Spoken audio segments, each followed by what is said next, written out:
yeah, 10 videos, 10 years.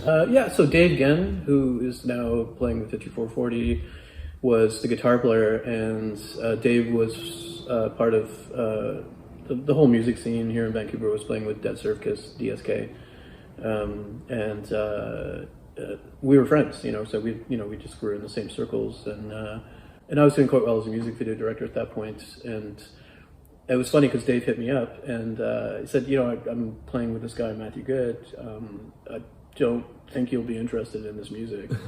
But the fact is that I listen to all kinds of music, so that I don't think, maybe he wasn't aware of just how wide the spectrum of music is that I listen to. And so he sent me the track, and it was Everything Is Automatic, which was the first video. And they were doing so well as an indie band that they had made enough money that they could fund their own video to the tune of I think it was like 40 grand or something like that. And I listened to the track, and I remember I phoned Dave and I was like, dude, I'm super down. I love this track. It's great. And he's like, why do you like it? Well, he didn't believe me, right? And I liked it because, Matt was doing stuff that was, sort of counterculture, and, he was smart in that regard and was willing to take risks. And so, we made that video, and it blew up pretty quickly on Much Music. And then we did, I can't remember the sequence of videos because we did so many together. But the one thing that really kind of was the game changer was the video for Apparitions. Okay. And do you know that song? Maybe to hear it. Yeah. So it was interesting because we originally, at that point, the budgets were pretty big for the videos, and we wanted to go to Mexico and make this really elaborate video that was, basically a drama, and they didn't want, the record company didn't want to fund it to that extent. So we ended up coming up with this idea of this character who's Matt, because Matt's actually just like one of those people, just natural actor, right?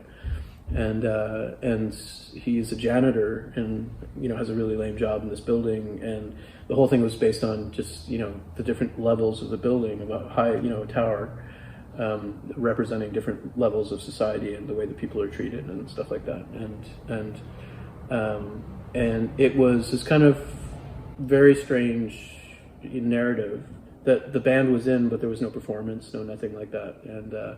And we finished the video, sent it to Much Music. We had guns and drugs and things in it that were kind of taboo for Much Music to put in the air.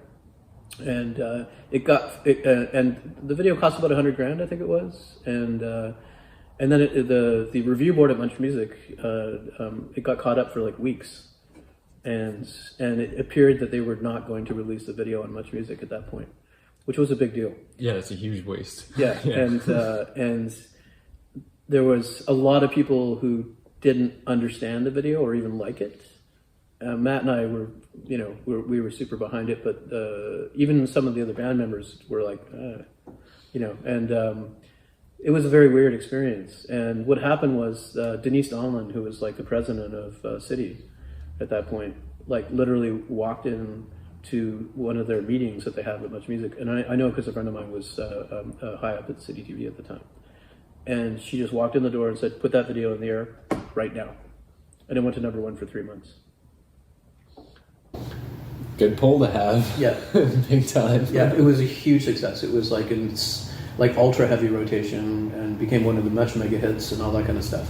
When something like that happens, does the person that was playing Roadblock, do they get put in their place, or? I wouldn't say put in their place, but what happened after that was they were just it was like a blank check after that, kind of the label was not going to question us after that, because we had proven that, our formula, if you will, that's how they would view it, was successful. And for us, it was just I was never interested in making rock videos where people are miming to their song. I did a few of those. I didn't mind doing them if it was people were really amazing performers and it was just fun to watch. But that wasn't really never my style. So with Matt, the thing that was fun was we would just sit and, Matt would phone me up and he'd just written a song like Apparitions or whatever. I think he did that with Apparitions actually. He just calls me up and he's like, here's the next song. It's going to be a hit. I'm telling you. Puts phone on the bed and plays it to me as an acoustic guitar. And, did that numerous times. And then we would start, brainstorming ideas. He would always have a ton of ideas. And it was for quite a while. It was a really, really successful collaboration. And, it's fun to look back on it now.